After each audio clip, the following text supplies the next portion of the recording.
All right, everyone, I'm going to turn down the music and get started. Welcome to our first webinar of 2024. I did put in the chat, what's your New Year's resolution? Feel free to hop in that chat and tell us either personally or professionally. Mine is to be more present. I feel like I start every year with that, but I have an 18-month at home and I'm trying to be present when I'm with her and then get my work done during the day so that I can enjoy my family time outside of that.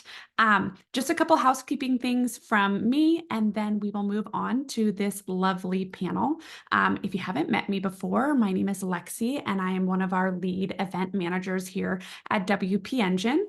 And I'm just going to kick us off on this webinar and then pass it over to our lovely Ashley, who will lead you through. Today, our webinar is on how to grow and resell with WP Engine. We will be recording this webinar if you want to share it with a colleague or catch the recording after the webinar. And if you have any questions, please use the question and answer feature in Zoom. If you just check out your Zoom taskbar, you can click Q&A and you can ask questions. You can help answer questions, upvote questions. We will take kind of those questions at the end of the webinar live.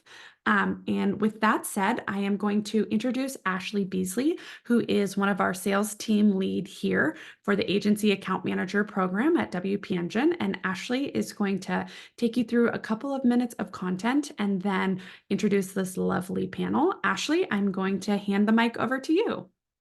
Thanks so much, Lexi. Hey, everyone. Super excited to be here. This is the first webinar I've hosted, so I'm also just really excited to be a part of this in general.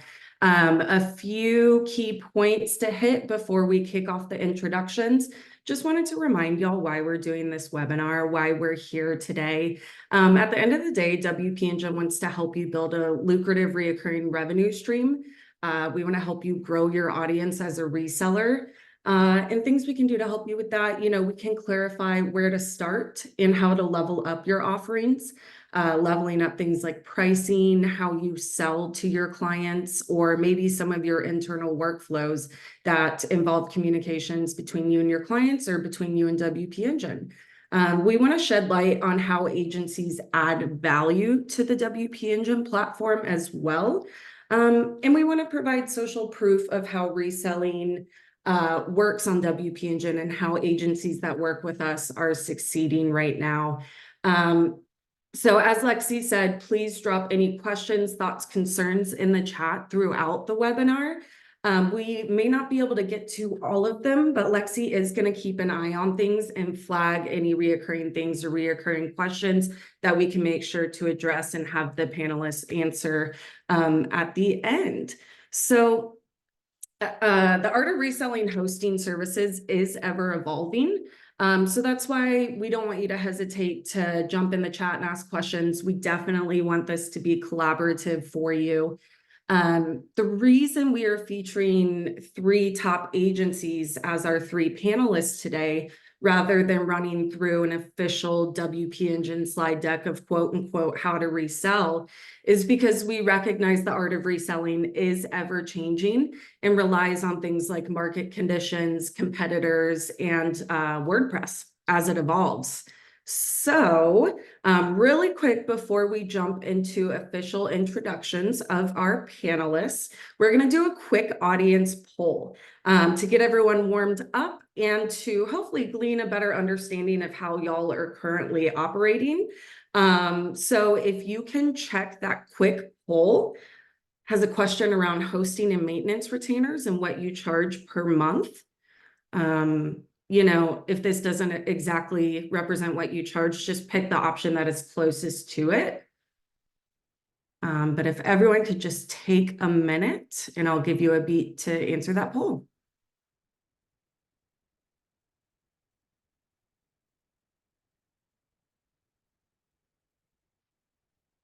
All right. Looks like we have some answers here on the poll. The question was, what are you currently charging for hosting and maintenance per month? 3% of the answers was $0, nothing. 18% of our answers is under $49 a month. Looks like we have 24%, that's 15 people voted somewhere between $50 and $99 a month. We have 31%, which is 19 people, chose between $100 and $199 a month. And then we have 24% of our webinar audience, which is 15 people, charge 200 or more a month for hosting and maintenance. So thank you for taking the time to do that. It's super interesting to see where everyone is sitting there, and we'll definitely see where our panelists sit compared to whatever your answer was. So for introductions, again, my name is Ashley Beasley. I'm a sales lead here, a sales team lead. I work in agency account management. I've been with WP Engine since 2021, and I haven't looked back since. I absolutely love it here. It's been a great fit for me, and I love getting involved however I can. In my role, I regularly work with agencies that resell on our platform. At the end of the day, I'm here to make sure processes are as automated as possible for my agencies, that their account health is in order, that they have headroom for growth, anticipated growth, so we can support those growth goals. And I want to help with support interactions and other WP Engine workflows and help make those workflows as smooth as possible for you. I'm also here to offer a consultative approach regarding the most effective and risk-averse ways to scale on our platform. So key things I do there as an agency account manager. A few fun facts about me. I'm a total modern furniture nerd. I used to work in interior design. So if you know anyone like Charles and Ray Eames or Florence Knoll or Eros Saarinen, those are all, figures in history that really impacted modern design as it is today. So hit me up on LinkedIn. I'll talk about that kind of stuff any day. I used to dabble in dog training, and then my weakness is binging sci-fi or fantasy TV shows. So that's a little bit about me. I'm going to go ahead and intro our three panelists. Let's see. First, I'm going to introduce Bill Pfau. He is the co-founder and director of web development at Aspire Digital Solutions. As I'm introducing Bill, Lexi's going to drop the LinkedIn for Aspire Digital Solutions and their website in the chat. Definitely give them a follow, check out their site, show some love there. Aspire Digital Solutions is a digital marketing agency. They focus on web development and custom dev products. WP Engine actually did a feature on Aspire years ago, and Bill has been a consistent advocate for reselling with WP Engine since. Thank you so much, Bill. Do you have just a little tidbit of info about you and your agency? Anything I missed there, Bill? Sure. Thanks for having me on here. It's like truly an honor. I've been with WP Engine since 2014. So I'd say like our agency is kind of a mix of like classic digital marketing agency, but we have this web design and development component, which goes a lot of the times a little more, beyond your basic WordPress website. So we always just wanted to make sure that we had a turnkey solution and just provided the best product possible to our clients. We started Aspire in 2017, late 2017. And that's kind of where I came from, this web design background, and I met my business partner, and she had kind of a creative background. And that synergy has worked well for us. So we're continuing to grow. And it's a very exciting time to be in web design and digital marketing with AI. And I think we have developed a good tech stack. So everything in our journey, I've tried all the different like hosting models. So like I'm happy to answer any questions any agency has. Awesome. Thanks, Bill. Super excited to introduce you here, and thanks for taking the time to be a part of this. Next, we have Dan Graham, Chief Executive Officer at SM2 Dev. When I asked Dan what his favorite part of the job was, he said getting to wear pajamas all day, and I relate with that. I am always blazer on the top, PJs on the bottom, except I have proper pants on today because I wanted to feel official for the webinar. So here we are. Let's see, SM2 Dev. This is their 21st year in business. About 65% of their work is through other agencies. The rest is direct to client. They work a lot with mobile app and custom dev work too. But as WordPress has been growing, they've been embracing their partnership with WP Engine much more. And they actually let their clients know that any service and maintenance in regards to WordPress has to be on WP Engine. So Dan, I'll hand the mic to you. What am I missing? Yeah, no, I think that's a good, especially the pajamas part. I'm a lifer, work from home person. This is really all I've done for my entire life, was build this agency. So really for us, we pair really well with other larger agencies. They outsource work to us. A lot more custom dev side, still some basic WordPress websites, but custom plugins and whatnot. So we kind of do run the gamut. Kind of aligning with what Bill had said. I think we've been with WP Engine for about 8 years or so now. And really the solution that they've been able to provide for us has kind of gave us a little bit more confidence in what we were doing. Some of our clients being in the healthcare space, higher education, obviously security being a concern and everything. So again, honored to be here. Happy to answer any questions that you have. And yeah. Awesome. Thank you, Dan. Really appreciate it. So we have our last but not least, our third panelist is Bobby King, Chief Operations Officer at the White Label Agency. Bobby started 10 years ago providing essentially just dev services, but is now offering design, content, maintenance, hosting services, the list goes on. The White Label Agency white labels all services and works as a partner to digital agencies. And in the past year, they let clients know they're only working, in regards to WordPress, only working with WP Engine. The main reason for this being the positive experiences that Bobby has had with our support team. So Bobby, I'll hand it off to you for a little bit. Yeah, thank you very much. And yeah, very excited to be here and to share our experiences reselling, hosting, and maintenance packages. As you said, yeah, it's been 10 years I've been with the business white label agency. We started with just a very small team of WordPress developers and have grown it to over 160 team members now.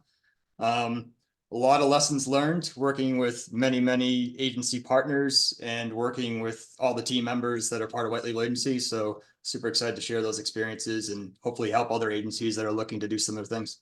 Thanks for having me.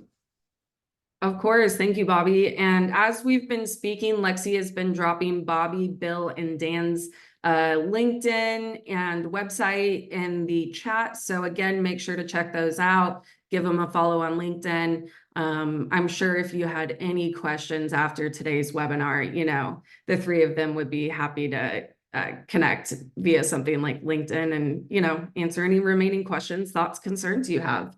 A few points I wanted to hit before we jump into the panelist questions is, you know, there's a reason we took a panelist approach to this webinar. We want you to hear from a firsthand source what's working for agencies, how they arrange their hosting and maintenance plans, and how reselling has benefited both them and their clients. In the past, WP Engine hasn't necessarily broadcasted a reseller program. Recently, we've reevaluated and we really want to lean into this on the agency side so that we can better support y'all.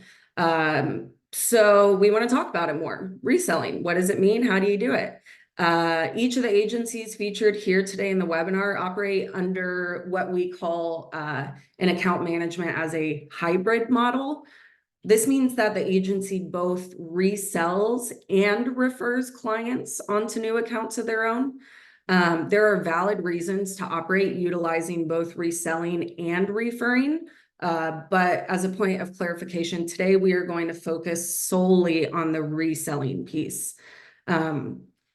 So let's go ahead and jump into the panelist questions.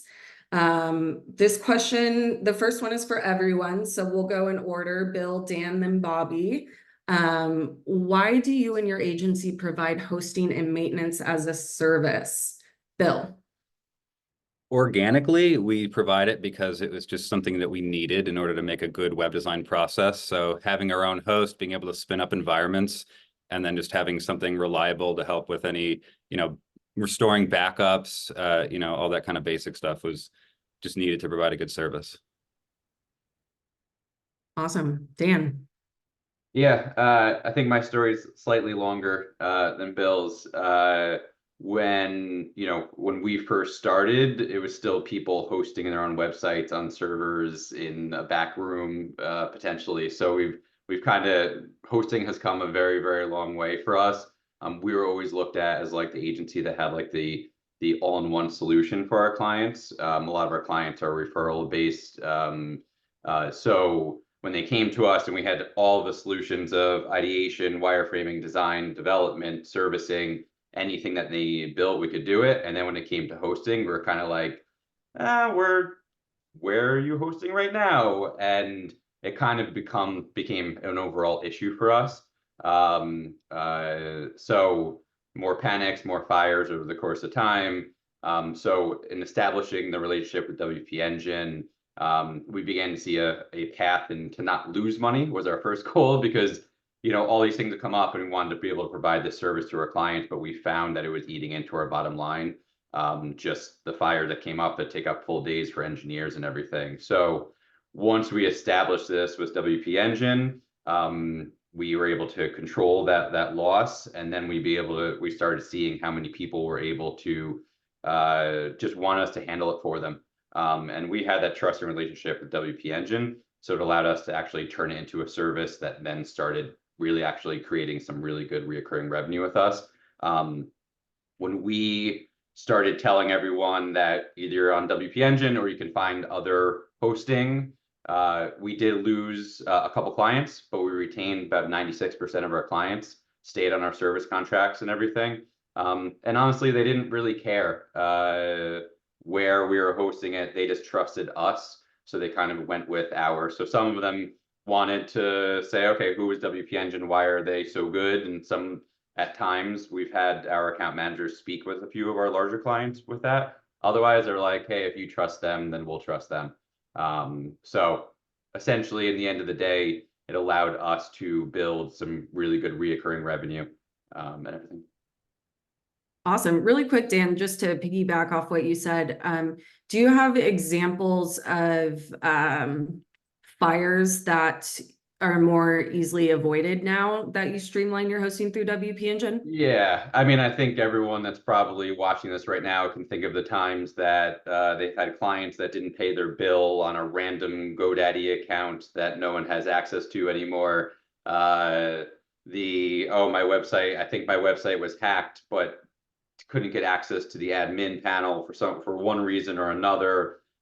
Just all of those things that came up on like a regular basis that we've all seen. On top of that, where'd that password go and what account was that on, and did that get moved 2 years ago, and all of those things. So just having one platform that my devs can take a look at and manage everything from just made it just so much easier for us. And now obviously those fires still come up, but we have WP Engine to help us with those fires, and we also know exactly where everything is. Sure. Awesome. Fantastic. We'll move on to Bobby. Why do you and your agency provide hosting and maintenance as a service? Yeah, I think the main things are improved workflow for our team and our partners, and then also definitely monthly recurring revenue is a very good thing. So it's speaking to the workflow portion of it. Kind of before we got involved in hosting ourselves, we would have just our one kind of development server that we had through WP Engine, and that worked great. And then when we finished a project or developers finished a project, we'd migrated over to whatever host our client had, which worked okay until they came back like 2 weeks later or a month later and said, my client wants this little thing fixed or wants another page added. So we had to figure out how we're going to fit this back into the dev schedule. And it was really hard to kind of get all that scheduled and have it work well for very small jobs that we weren't getting paid very much money on. So that's when we decided to not only do the maintenance service, but also the hosting, where we could say, okay, your site's completed, we're going to host it for you, or we'd prefer you host a WP Engine. And then we can also sell you this ongoing maintenance package. So whenever you have those requests and they come along, if you have content edits, etc., you can come to us. We'll get you fit in right away, and our maintenance team will take care of those types of requests. So that's why it works out really well for workflow.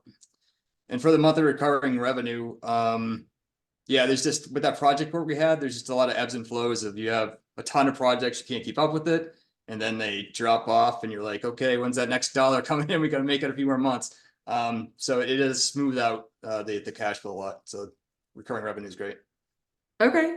And we'll get into details in future questions here, but how long did it take you to get to that point where that the money coming in from hosting and maintenance, you were making money off of it? When did that become lucrative? We're still building that up because we're scaling up the maintenance team. I think we're at a point now where the maintenance and the hosting piece we're definitely a little bit above break even. But we have the capacity to probably double it and make nice margins on it if we just stopped and didn't like scale up the team anymore, or invest more into tools and stuff. We also, serving agencies, we have our project model for development. We also have dedicated maintenance developers where basically people are buying months at a time of development, and that also helped quite a bit with that recurring revenue on being profitable. So Sure. we're kind of adding on services as we go. Maintenance has been a great experiment. It's definitely gone well, and now we're scaling that up. Okay, awesome. Yeah, and I can only assume that the time saved for what would normally require maybe hours of dev work through streamlining your processes has, saved maybe some money as well. No, definitely. Just to the point that has been brought up before of having to migrate over to other servers, tons of time has been saved with all the headaches that come from that. Okay, cool. Well, let's move on to the next question. Next question is going to be for Bill. Bill, can you articulate how you pitch the value of hosting as a service to new or existing clients? Sure. First, I just want to touch on, like, I love the journey to, like, losing money on hosting and then breaking even and then making money on it. We're finally at the making money point, but it was a journey. And I also just wanted to point out, like, WP Engine's built into our processes. Like, contact WP Engine support is like a step in our SOPs. Migrating websites is a step in our SOPs. I think the main reason we went with WP Engine to begin with was the support is so good. Like, it's an extension of my team. I rely on WP Engine knowing that, like, I can call and get something done now. I don't have time to wait on, like, live chat with GoDaddy. So that's the main reason I used it. And I equate to, like, I'd have to hire someone, like, a full-time salary to, do the nuancey kind of server maintenance stuff that just is kind of done with it. So that's kind of more of the why that I didn't touch on. And then in terms of the value and how I pitch it, a classic conversation with my business partner and I, when we're talking, web design is like our way in to, like, a lot of our marketing contracts, because people understand, like, oh, I want a website. They don't really care if it's WordPress, but they've probably heard of WordPress. So they're like, okay, that's good. And then, like Dan was saying, like, they're just they want to trust that we're giving them the best option. So a classic conversation with my business partner on a sales call will be like, she'll go through our web design process, and then she'll say, and we offer hosting and maintenance. And Bill can tell you more about that, because I'm kind of like the techier guy. And that's when I just chime in now. And ever since the beginning, like, of our selling our first website, I would just say, we host everything with WP Engine because it's just the safest and the support is the best. It's the most secure. If you ever have like a hack or need a remediation, they handle that for you. I've personally dealt with having sites get hacked and then hiring consultants to go in, and it's just like a whole nightmare. So that kind of support is it's a big thing. Free SSL certificate. I think GoDaddy still charges like $99 or whatever for an SSL, like that's included.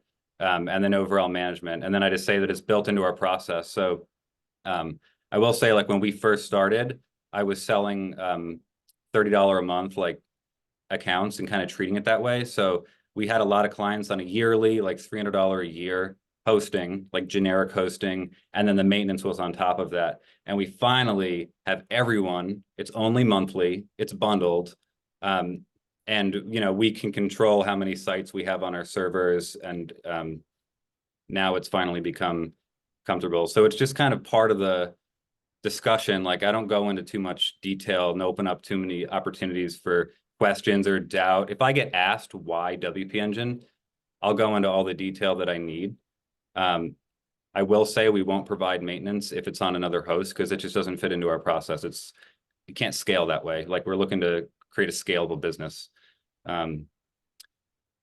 So yeah, that's how I express the value to new leads.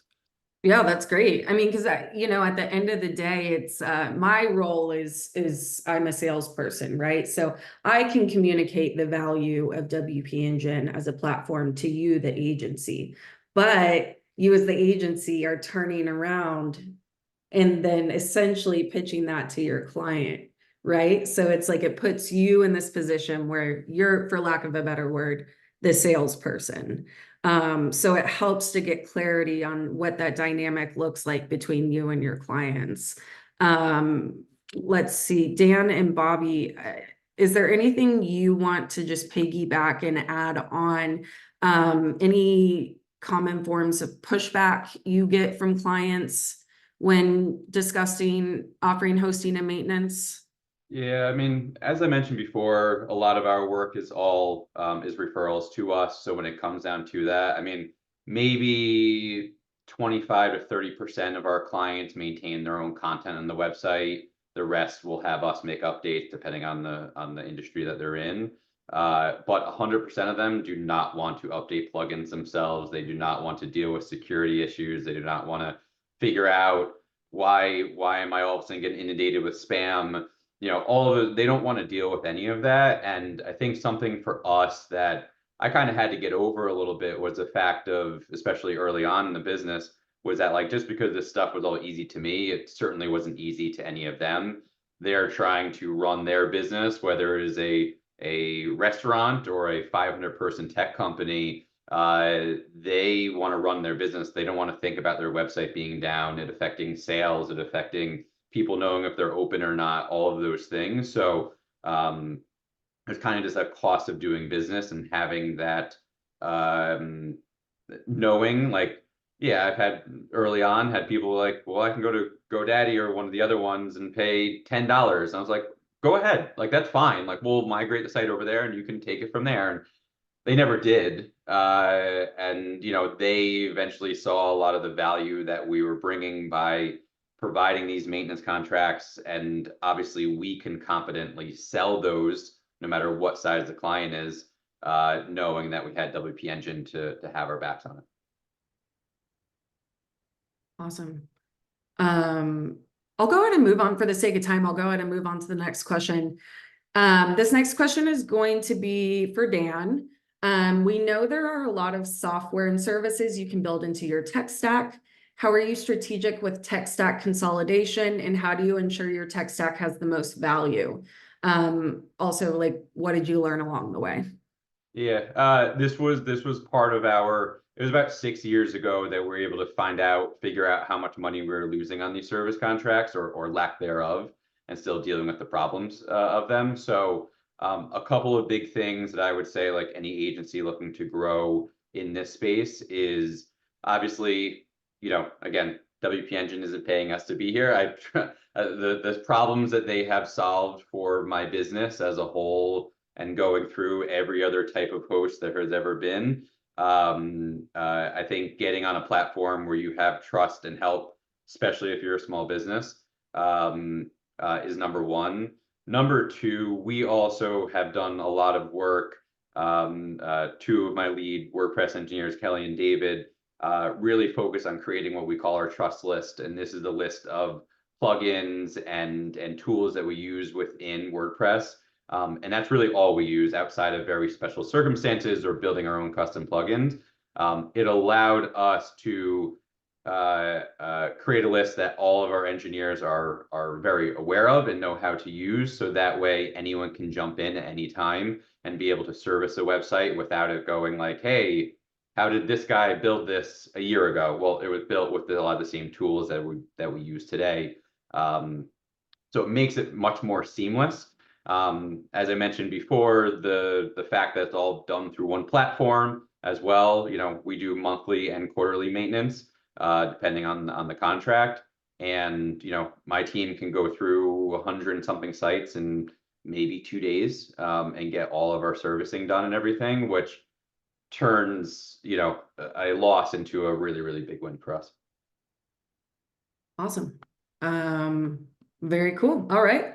Let's see. Next question is going to be directed towards Bobby.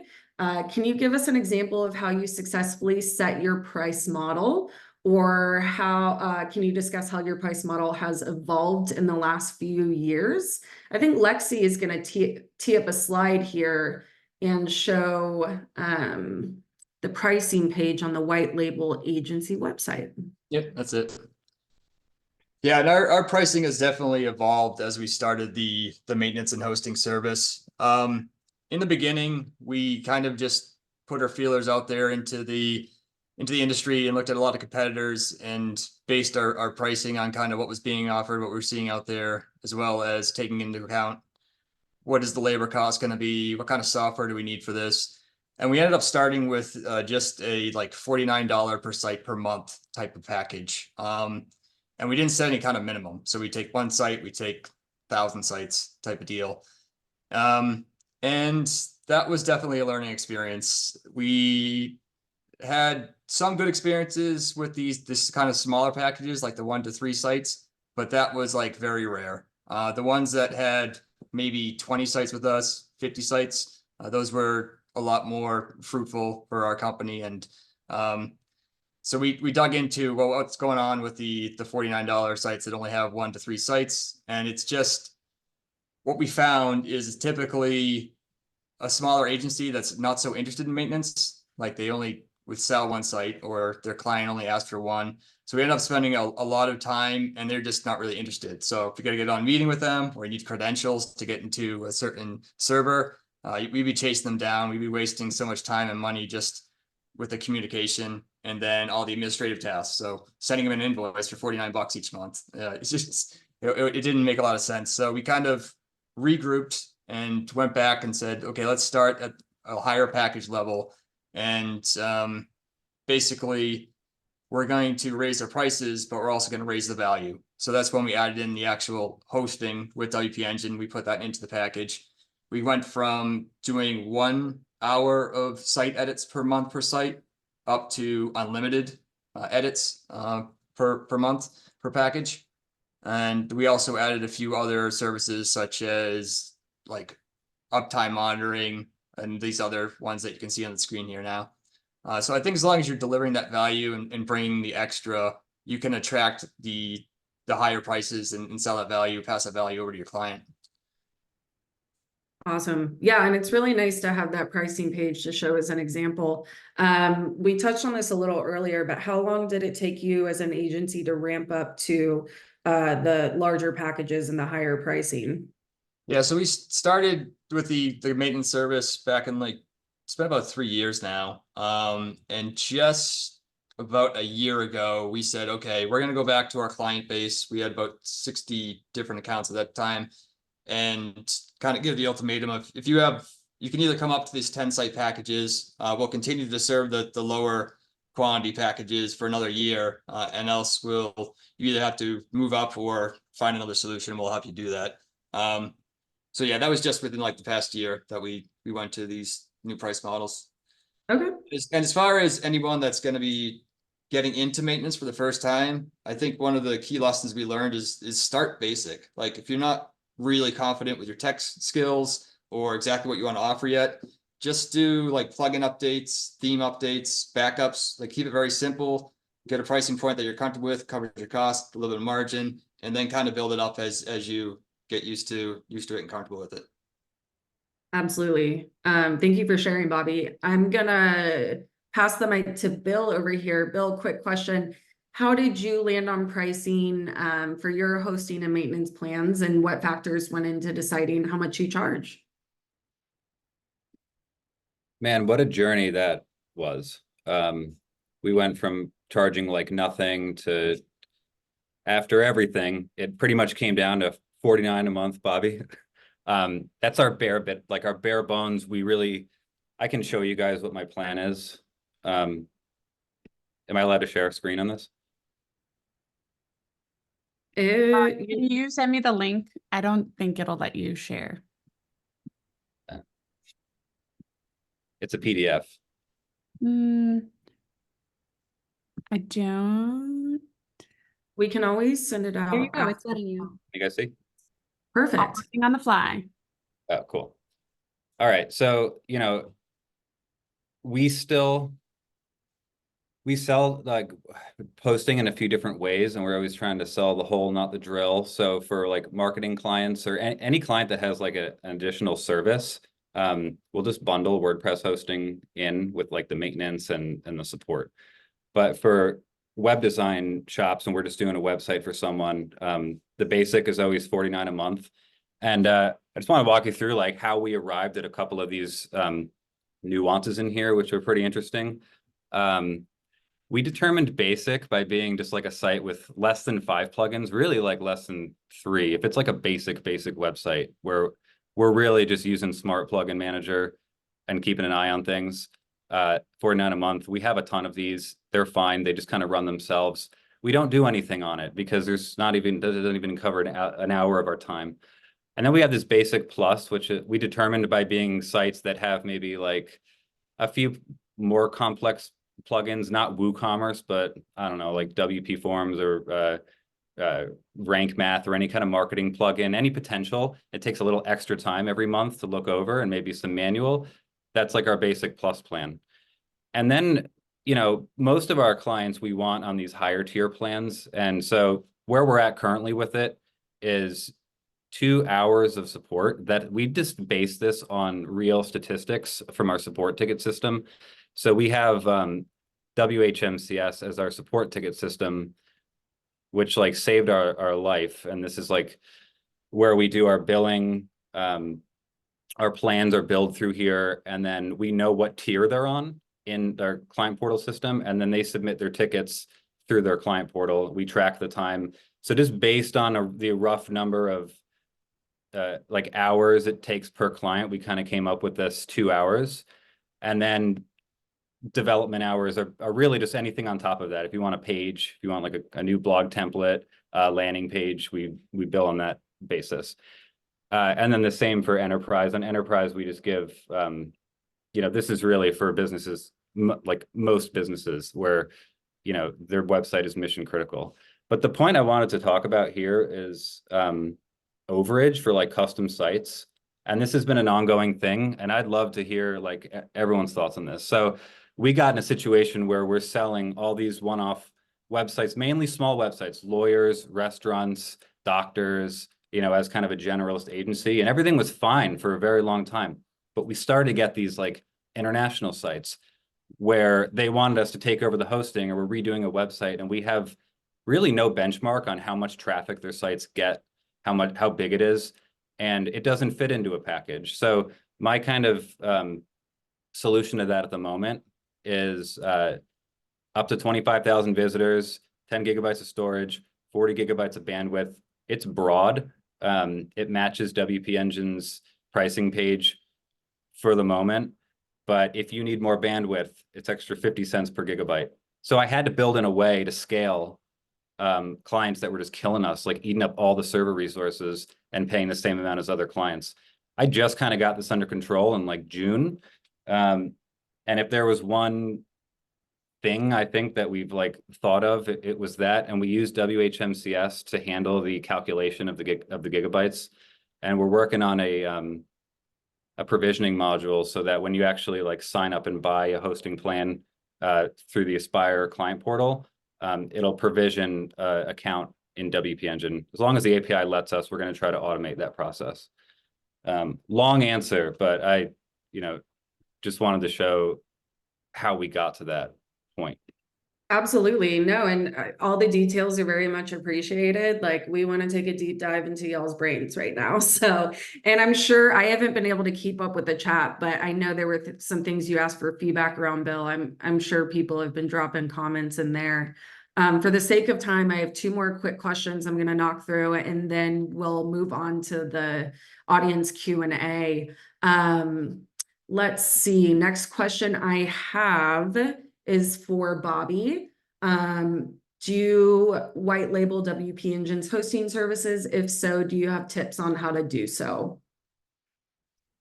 Yeah, so our default option is to basically we'll purchase the server boxes from WP Engine and then we resell them. But that comes with then the agency needs access, and WP Engine is awesome about kind of setting up different account users and like segregating them into their own spaces on even the larger servers. So that's worked out really well. And then a tip for that is for the white label aspect of it. We love the single sign-on feature, but it doesn't work great when it says like Bobby at the white label agency and it's going into one of our agency's end client's account. They're like, who the heck is this guy? So we set up just a very simple way of doing it, just a default generic email address that we use for that. And then our maintenance personnel that have access to the accounts, they don't have to worry about the single sign-on, making new users and creating confusion there. So that's definitely one tip if you want to kind of white label it. And then sometimes we just have agencies that want full control of their server, or their client does, and then we just pass on the recommendation to WP Engine, and the team's been awesome about kind of taking over that conversation and getting them set up with a good solution. Fantastic. Dan or Bill, any other comments you wanted to add on in regard to white labeling?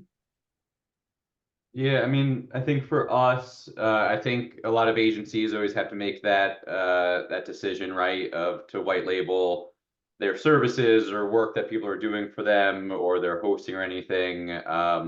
Obviously, Bobby, given the name of the business, we know what direction they have supported and everything. And I think it really comes down to the industry and the type of clients you have and everything. I don't think there's a wrong answer there at all. We really have no reason to white label WP Engine's hosting. We typically, what's good for us is that if something goes wrong, we can say it's WP Engine's fault, which never really happens. But and then but honestly, more importantly, it allows us to connect them directly to WP Engine. We work with some rather large clients in the healthcare space. They have an IT department that are like, wait, where are you hosting this? Who is this going to be with? And everything like that. And we brought in WP Engine's tech teams to speak directly to security and other stuff that, we're developers, we understand server security and stuff, but we're not server techs. So, our approach to it is like, hey, we are one of the best WordPress developers in the space, and we can solve all of these problems. WP Engine is the best WordPress host in the space. So this is why we work together, and not try to be everything all in one. And we do the same thing with SEO. We do the same thing with any type of web marketing, which we don't do either. We prefer those partnerships and to pass those people along where needed. Yeah, absolutely. It's sort of like white label when it makes sense, but be transparent communication around your partnerships when that makes sense. So totally get that. Okay, cool. Last question I have before we move on to audience Q&A is for Dan. How are you adding value to WP Engine's platform to enhance your clients? So what is your client's experience? What is your agency specifically doing to add additional value onto WP Engine as a platform? Yeah, I think I kind of answered that because we really don't add a lot more on top of WP Engine because you know, if new things do come up and new tools, I know the Nitro Pack upgrade that recently happened. So we're always exploring those things and giving advice to our clients as to what tools we should use from WP Engine or from other tools within WordPress. So for us, it's kind of less about adding value on top of WP Engine. It's more about the fact that we feel that WP Engine is kind of equal to us in terms of the level of service that we're providing, and we're just telling them, hey, we are good at what we do, they are good at what they do. And then, to be honest, 95% of our clients don't care. They're just like, all right, it's safe, it's not getting hacked, it's running fast. Okay, cool. You know, and we don't really get a whole lot of questions in that space.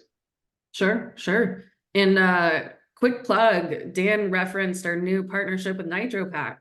We now offer page speed boost. It's WP Engine's first front-end optimization tool, and we are super stoked about it.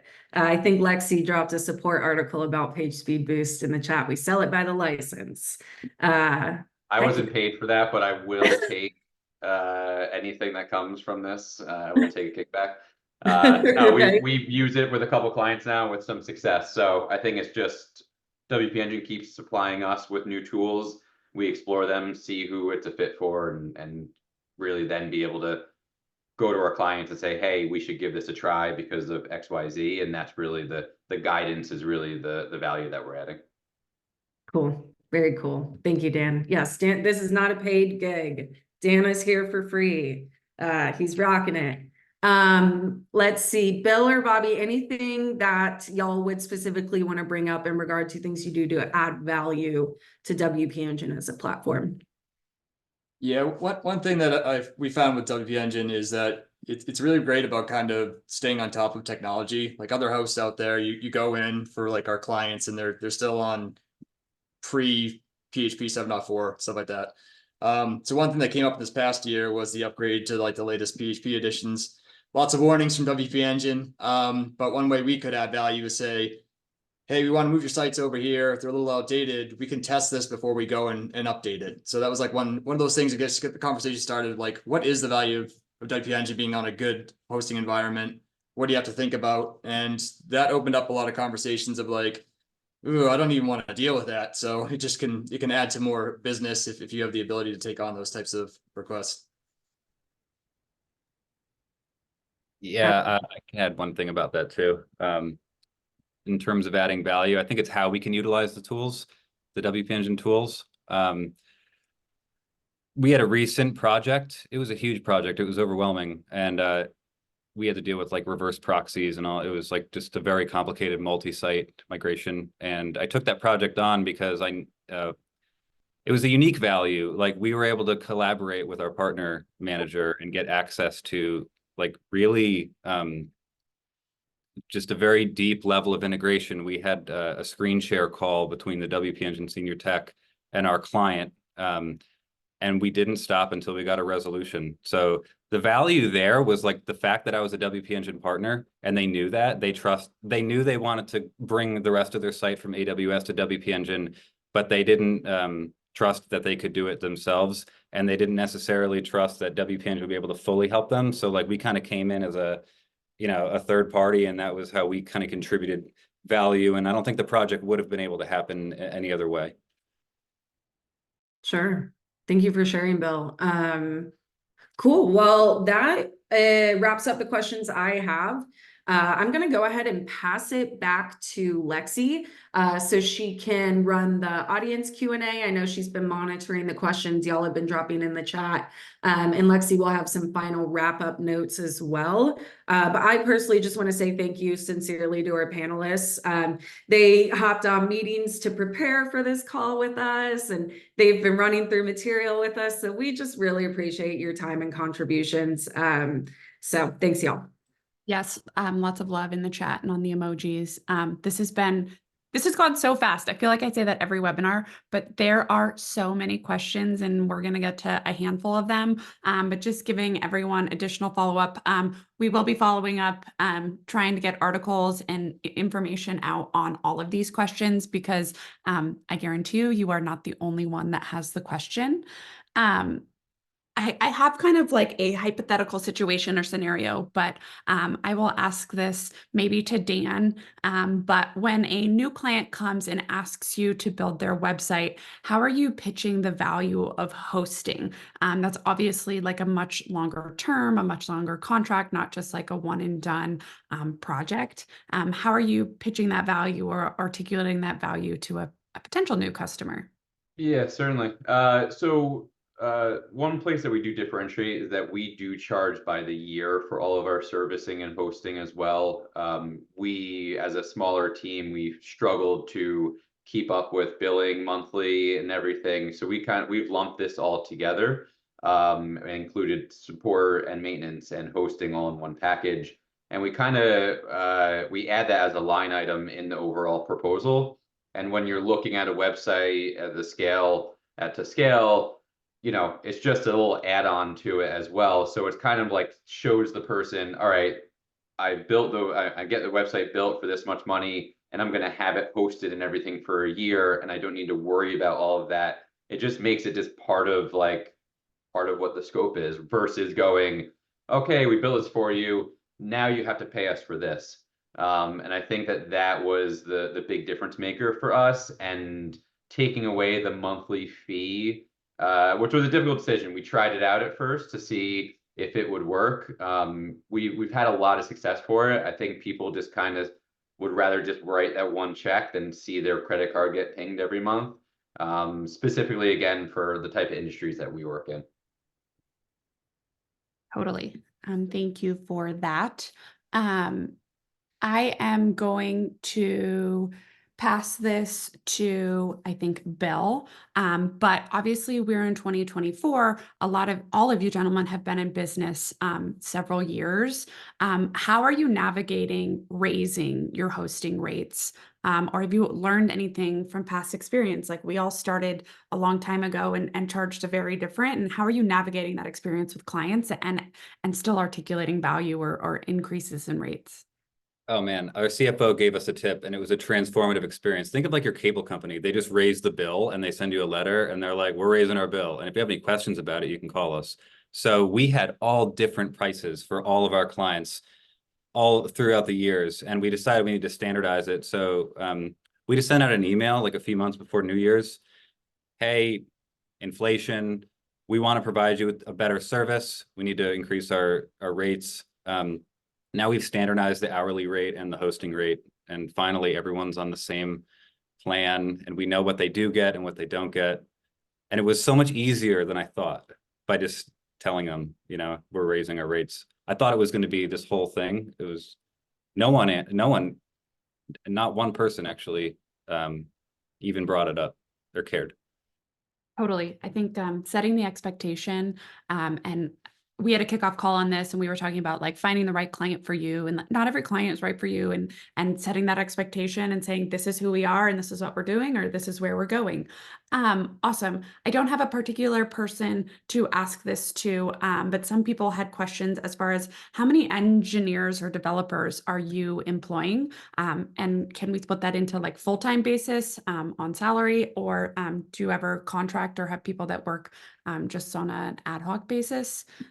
Bobby, do you want to take that one? Yeah, so I know how we're going to be a little bit different here, but we have, this is bad of me. I don't know the exact number we're at right now, but I think we have over 110 actual developers working on building the sites and doing standard development. And then our maintenance team, we have 8 individuals that are working specifically with maintenance, doing the content edits, etc. And those 8 maintenance staff, we have about 50 clients we work with, different package levels. Awesome. Hopefully that puts it into perspective on there. This is kind of a random question, but I'll ask it. Do you have any marketing channels or recommendations to acquire maintenance clients? Bill, I see you kind of nodding your head. I'm going to pass this your way. I got approached by a company, two companies, to take over all their maintenance contracts, and I don't know how they found us. They just found us and submitted. Honestly, my opinion on that was like, what a nightmare. That would be the worst acquisition possible. Lovely. But taking there's on a things that community. other people built is just never goes well. Oh yeah. The other thing, there's a community called Seven Figure Agency. It's probably the closest thing I could say as to it's called Digital Marketing Agency Success. It's on Facebook, and there's a group of people in there looking to buy and sell agencies. So that might be a place where you can ask, like, is anyone selling an agency or selling off their clients? I'm sure you could find people there. Totally. Yes. Okay. I am going to wrap this up. A ton of questions. I'm going to just ask the three of you, do you have any closing thoughts or even like recommendations to people that are just starting to resell? Tons of questions here. I know we didn't even reach all of them, but I'll give you just maybe a minute each. Any closing thoughts or recommendations, Dan, with you to start? I'd say just, number one, go for it. When we found out that we were losing money, all we did was just use Harvest and had a couple of our devs service 20 websites for a few months. And we're just like, all right, how many hours did that take? How much money did that cost? How much money did that cost? And then just built a contract around it. And honestly, I like Googled a few things and then just wrote something and sent it to people. So anyone that thinks that this is like super complicated, obviously you want to protect yourself and make sure you have legal language and stuff in there, but like just go for it and see what sticks. You're a business owner, you're already taking risks. I'd say just continue doing that. Totally. Passing the mic, Bill. That's a great tidbit. Just don't get overwhelmed with the how and the what and the what Pippin packages. Just start with something and changing your packages down the road is always possible. All right. And last but not least, Bobby. Yeah, just to kind of piggyback on that one more time. Go for it. Keep it basic. Build it up. Test things. Break things. Readjust. And listen to your clients. What do they want? What are they saying is good? What's bad? And use WP Engine. They have been an incredible resource for us over the years, just to answer questions. We want to try this. What do you think? What are the risks we're not seeing? So definitely take advantage of that resource as well. Awesome. Well, thank you, gentlemen, all so much. I think if there's one thing we're all walking away with is there's no cookie cutter solution here. Everyone on this panel has had vastly different experiences. Every client is different. Every agency is different. And we hope you walked away from the 60 minutes with some best practices and things that you can take away and implement. I will just quickly, shamelessly plug WP Engine's upcoming events. We are launching Decode today. So if you haven't been to Decode, this is our developer-centric conference with 10,000 people, and that's going to take place in March. So coming up, I'm going to drop a link if you'd like to register for that. We will share the recording with everyone after the event, and as well as a transcript and anything like that. And then be on the lookout for upcoming events. I want to thank you, everyone, for attending, and see you on the next webinar. Thank you for having me. Thanks so much, y'all. Thank you.